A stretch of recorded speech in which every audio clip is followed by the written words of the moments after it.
The Iowa Hawkeye football staff vowed to be active in the transfer portal offensively, specifically at quarterback. We heard that from Tim Lester during the most recent Hawkeye football bye week. And then we heard from Tyler Barnes, who has obviously been a big part of Iowa's recruiting efforts since he was hired onto the staff. And today, on this Friday, December 13th, the Hawkeyes have added a transfer portal quarterback. We'll react to it, and I'll also give you my analysis from watching a bit of Hank Brown's film in just a minute. But first, I want to thank Iowa Floor Covering, one of our two sponsors for today's video. Be sure you give Brian, Ryan, and Tyler a chance to serve you and your flooring needs. Give them a call at 515-379-7000. That's 515-379-7000, or visit them online at iowafloorcovering.com. Also, Randy Engel and his artwork down in Mitchellville. He's part of the company Under the Kitchen, self-employed dude who's doing great stuff for NIL, for Hawkeye Athletics, and running a great small business in support of this show and the Hawkeyes. Check out what he has to offer over on his website, underthekitchen.square.site, or Under the Kitchen on Facebook. Again, check it out. That's Under the Kitchen down in Mitchellville. So the news to react to and delivered to you on this Friday afternoon: former Auburn quarterback Hank Brown has committed to the Hawkeyes. Here's a kid who played down at Lipscomb Academy for former NFL quarterback Trent Dilfer. In fact, Hank Brown set some records down there at Lipscomb Academy in high school. He moved down. He was originally from Wheaton, Illinois. Hank's dad was actually an All-American soccer player at the college there in Wheaton, Illinois. So there's a connection as it relates to Tim Lester and the Hank Brown family. But Hank, in his senior year of high school, threw for over 3,200 passing yards, 47 touchdowns, and threw for 73% completion rate. Again, in his senior year. Didn't start until his senior year at Lipscomb. He moved down there to get a chance with Trent Dilfer's program. He's a national honor student, or at least he was in high school. Very smart, very intelligent guy. His team went 13-0 in 2022. Hank was part of the 2023 recruiting class. So he's already had 2 years at Auburn. So he'll be going into year 3, but he'll have 3 years of eligibility remaining as he took a red shirt.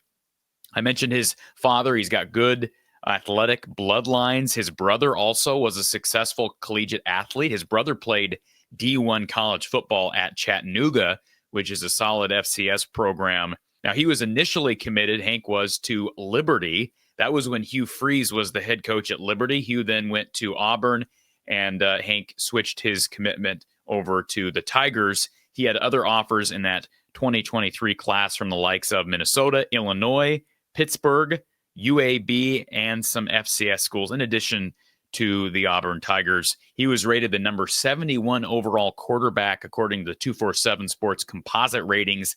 He's a consensus 3-star, and they had him as the 40th best player in Tennessee. He's listed at 6'4", 208 pounds as a second-year college quarterback, and he's got, again, 3 years of eligibility left. He did play some this year. He actually played some last year as well in the bowl game. Ironically enough, the only bowl action that Hank Brown has seen was in the Music City Bowl, a game that brought him back to Nashville, and a game that Iowa will be playing in here in just a couple of weeks. He's got a big arm. Watching him on tape, I was able to comb through film from that Music City Bowl loss to Maryland last year, and his stats were really good. In fact, he was 7 of 9 against the Terps in that game for 78% through the air with a $132 overall, had a 201 passer rating. He's got a big arm, likes to throw downfield. Part of that's the Auburn offense, but part of that is he does have a nice arm. He's got good size at 6'4", and that's one thing I think that stands out to me is his mechanics are sound. The problem that Hank Brown ran into, specifically in the game, the home game against Arkansas, which he was benched, he had 3 interceptions by halftime, is he was locking in on receivers. Now, if you go through all his throws since he's been at Auburn, there are some times where he's throwing behind receivers. Saw a couple of ground balls that he threw, but in general, his mechanics are pretty good. So I think accuracy is not going to be his big problem. I think the two fears, if you're looking at him on tape and talking about how does he help Iowa's offense take that next step forward, I think he'll help their downfield passing attack if he's the starter. But he doesn't look to be real mobile.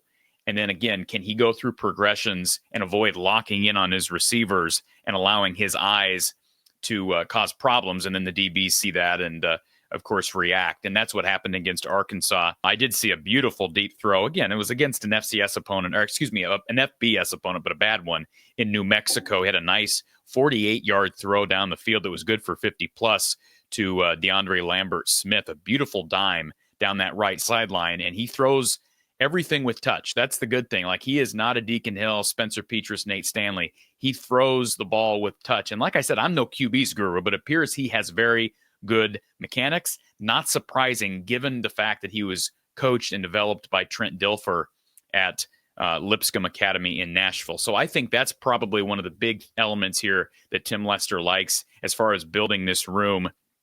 And as I mentioned, he did have some low lights, and that's why he was benched during the season. I don't think he's coming in here to be the anointed starter. I hope Iowa has learned from that experiment with Cade McNamara. And I will say this for the people who are frustrated, like, this is not the guy we wanted. First of all, keep this in mind. I don't think Iowa's done in the portal at quarterback. As I said, I don't think he's coming in. Hank Brown's not coming in here basically being assured that he's going to be the starter. As of right now, I would still give the nod to Brendan Sullivan. I still think he's the favorite at this point. So I think they'll go out and they'll try to add another scholarship quarterback to the room. But the other aspect of this is, keep in mind, a number of these guys who have quote unquote failed at Iowa have struggled at other places when they've left. You look at a guy like Deuce Hogan, really struggled to gain ground at New Mexico State. He's back in the transfer portal. Joe Labus was okay for a while this year at Central Michigan. He's back in the portal. Carson May's been buried throughout his career since he transferred from Iowa. Obviously, Spencer Petras was successful at Utah State this year, but that's not a good program right now. They're one of the worst teams in the Mountain West. And we can go on down the line. Deacon Hill, buried at Utah Tech.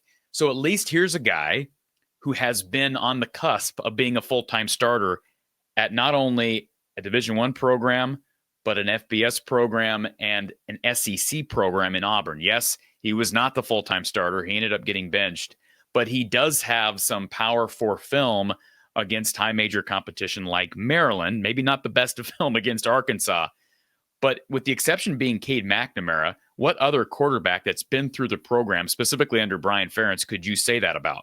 Really, none of them. They've been guys that Brian Ferentz and the staff have identified out of high school. They've come here, struggled to gain ground, went somewhere else, and they have struggled there as well. So at least here's a kid who someone else at the SEC Power 4 level liked and eventually did play some. So I guess that's positive. Again, I don't think this kid's real mobile, and his stats say exactly that. If you look at his numbers through his first couple of years at Auburn, and of course, again, he didn't play much his true freshman season. He took that red shirt.